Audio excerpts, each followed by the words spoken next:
अस्सलाम वालेकुम रहमतुल्लाहि व बरकातुहू। मैं मोहम्मद इब्राहिम खान। आज मैं जो है मुंबई आया था और एजुकेशन को लेकर जो हम लोग बोलते थे कि तलफ़्फ़ुज़ मखरज ये सब को देखते हुए कैसे पढ़ाई की जाती है, तो मैं हमेशा लोगों को बोलता था कि आप पढ़ाई पे ज़्यादा फोकस देना चाहिए, क्योंकि आज रूरल एरिया में क्या होता है, जो आम मदरसे बने हुए हैं उनके पढ़ाई में तलफ़्फ़ुज़ मखरज लहन ये सब जो अहम होते हैं पढ़ाई के मुद्दे, उन सब लोग पे जो है हमारे असातिज़ा जो है फोकस नहीं देते। लेकिन आज मैं एक आम लड़के से मिला हूँ जिसकी एज तकरीबन जो है 7-8 साल है। उस लड़के का मैंने जो है पढ़ने का तरीका देखा तो तलफ़्फ़ुज़ मखरज कहाँ पे बढ़ाना है, कहाँ पे छोटा मद है, कहाँ पे बड़ा मद है, और हुरूफ़ हल्की कैसे हरफ को अदा करना है। वो छोटे से बच्चे की पढ़ाई देखकर इम्प्रेस हुआ। मैंने सोचा कि लाइए इस पे हम वीडियो बनाते हैं। और क्या है कि पढ़ाई कितना अहम है और तलफ़्फ़ुज़ मखरज लहन ये सबको देखना और इसे समझना कितना अहम है, तो मैं आप लोगों को दिखाता हूँ। और ये उन लोगों के लिए जो कहते हैं कि आम बच्चे तलफ़्फ़ुज़ मखरज कहाँ से अदा कर पाएंगे, हुरूफ़ हल्की कैसे जान पाएंगे, तो मैं उनसे कहना चाहूँगा कि जब आम बच्चे जो है पढ़ाई के लेवल में इस तरह के तलफ़्फ़ुज़ मखरज अदा कर सकते हैं, तो हमारे जो असातिज़ा हैं वो क्यों नहीं फोकस देते हैं। वो मदरसे के बच्चों को पढ़ाने के लिए उन्हें हुरूफ़ हल्की और मद और जो है अदायगी का है वो क्यों नहीं कराते। अगर कराया जाए, भले ही टाइम तो लगता है, मेहनत लगती है, लेकिन अल्हम्दुलिल्लाह जब उन्हें पढ़ने का तरीका आ जाता है, उन्हें तलफ़्फ़ुज़ के बारे में पता चल जाता है, हुरूफ़ हल्की पता चल जाते हैं, छोटा मद कितना बढ़ाना कितना घटाना है, गुन्ना कैसे करना है, ये सब जब हम बच्चों को समझाएंगे तभी ना उनके फ्यूचर, तभी वो बच्चे जो है भविष्य में कुछ कर सकते हैं। क्योंकि कहा जाता है कि कुरान अगर सही से पढ़ो तो आपको फ़ायदा मिलता है, लेकिन अगर आप कुरान गलत पढ़ रहे हैं तो आपको फ़ायदा के बजाय और नुकसान होते हैं। मान लीजिए कि आप अगर डॉक्टर के यहाँ दवा लेने के लिए जाते हैं और डॉक्टर से आप कहें कि हमें सिर दर्द की दवा दे दीजिए। अब डॉक्टर आपको अगर पेट दर्द की दवा दे दे तो बताइए आपका सिर ठीक हो जाएगा। भाई आप कुरान सही से नहीं पढ़ेंगे, तलफ़्फ़ुज़ मखरज के साथ नहीं पढ़ेंगे तो आपको बेनिफिट क्या होगा, आपको कैसे इसका फ़ायदा होगा। अब छोटा सा बच्चा है और तलफ़्फ़ुज़ मखरज कैसे अदा करने, अल्हम्दुलिल्लाह बहुत खुशी हुई। और इन सब चीज़ों पे फोकस देना है और बताना है कि हमें अपने देहात के मदरसों को जो है अगर तरक्की पर ले जाना है, वहाँ पे पढ़ाई के एजुकेशन को लेकर अगर डेवलप करना है, तो बेशक हमें कुछ ना कुछ चेंजिंग लाना पड़ेगा, हमें बच्चों को लेकर कुछ ना कुछ सोचना पड़ेगा। तो आइए हम शुरुआत करते हैं अल्हम्दुलिल्लाह इस बच्चे से जो कि अहम है। अब ज़्यादा तफसील में नहीं जाना चाहता हूँ मैं, जो है कुछ उससे जो है हिंदी, जबकि आम बच्चे जो मदरसे के हैं लोग दिखावे के लिए कुछ भी कहें कि बच्चे बहुत मल्टी टैलेंटेड है, लेकिन अगर हम उन्हें बढ़ाएंगे नहीं, उन्हें हम एजुकेशन की तरफ, दीन की तरफ रुजू नहीं करेंगे तो कैसे उन्हें ये सब हासिल हो जाएगी। अब आ जाइए हम यहाँ से ढूंढ लेते हैं हुरूफ़ हल्की को लेकर, और इस बच्चे से हम हुरूफ़ हल्की अदा करवाएंगे। चलिए, इसका नाम मोहम्मद फैज़ खान है, कैफ खान, और छोटा बच्चा है।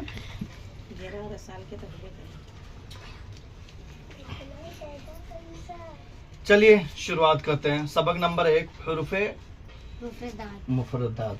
चलिए अब यहाँ से आप हिंदी के जरिए पढ़कर हमें बताएं, फिर उसके बाद ये अदा करके बताएं कैसे अदा किया जाता है। पढ़िए यहाँ से। मुफ़रदात यानी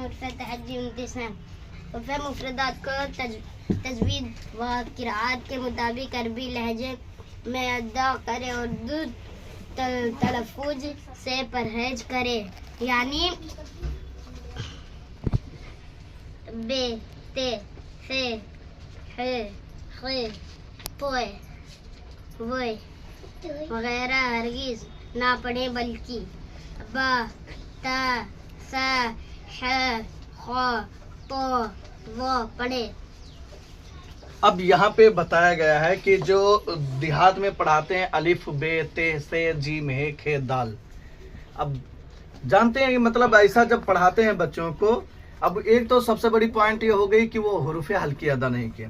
दूसरा, ये उर्दू मीडियम से पढ़ा दिए। उर्दू मीडियम मतलब अगर एक्चुअल में अरबी मीडियम जो कही जाए तो उसको कहते हैं अलिफ बा ता सा, लेकिन अब यहाँ पे देहात एरिया में क्या पढ़ाते, अलिफ बे ते से जीम है تو اس طرح اور پڑھانے کا جو طریقہ ہے ایسا پڑھا دیتے، الف بے تے سے جیم ہے کھے دال دال رے، مطلب حروف ہلکی ادا ہی نہیں کرتے۔ اب یہاں پہ یہ بتایا گیا ہے کہ آپ کو کیسے پڑھنا ہے۔ اب آگے جو ہے ان 29 حروف میں 7 حروف ایسے ہیں جو ہر حالات میں پورے یعنی موٹے پڑھے جاتے ہیں، انہیں حروف مستعلیہ کہتے ہیں، اور وہ یہ ہے خ صاد ضاد طا ظا غین کاف۔ ان کا مجموع خف و تقدین کی ہے۔ اردو سے صرف 4 حروف ادا ہوتے ہیں، با فا میم واو۔ ان کے علاوہ باقی پر ہونٹ نہ ہلا دے۔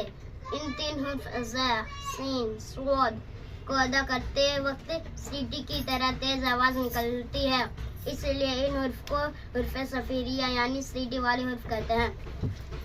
اب آ جائے یہاں پہ بتایا گیا، جبکہ یہ قرأت والے بچوں کو بتایا جاتا ہے، لیکن اب پڑھائی کا جو لیبل ہے، جو دیہات ایریا کو لے کر ہم لوگوں کی سوچ ہے کہ ہم ان ایجوکیشن کو آگے کیوں نہ بڑھائیں جو اہم ہوتا ہے۔ اب آ جائیے الف سے لے کر اور یا تک اس بچے کا سنتے ہیں اور یہ دیکھتے ہیں کہ حروف کیسے ادا ہو رہے ہیں، تو یہاں سے پتہ چل جائے گا کیسے ادا ہوتا ہے۔ چلیے اب یہ سنائیے۔ الف با تا سا جیم ح دال ذال وا سین شین صاد ضاد طا ظا عین غین فا قاف کاف لام میم نون واو ہا حمزہ یا۔ چلیے ماشاء اللہ، سن کر بہت خوشی ہوئی، اور میں کہنا چاہوں گا جو رورل ایریا میں پڑھاتے ہیں وہ ایجوکیشن کو لے کر اور پڑھائی کو لے کر کچھ تبدیلیاں لائیں، کیونکہ آنے والا وقت جو ہے آپ اچھا اگر قرآن نہیں پڑھاتے ہیں تو آپ بھی گناہ گار ہوتے ہیں، کیونکہ بھائی آپ کو اگر مدرسے میں رکھا گیا ہے، آپ مدرسے میں تعلیم دیتے ہیں تو بھائی آپ بچوں کو اچھی تعلیم دیں، ایسا نہ ہو کہ کہاں گئے کہیں نہیں، کیا لائے کچھ نہیں، ایسا جو دیہات میں کہاوت ہے وہی ہو جائے۔ پھر کہنا چاہوں نہ خدا ہی ملا نہ وصال صنم، نہ یہاں کے رہے نہ وہاں کے رہے ہم، اس طرح بیس میں آپ نہ جائیں بلکہ اچھی تعلیم دیں اور محنت سے کام کریں۔ چلیے اللہ حافظ۔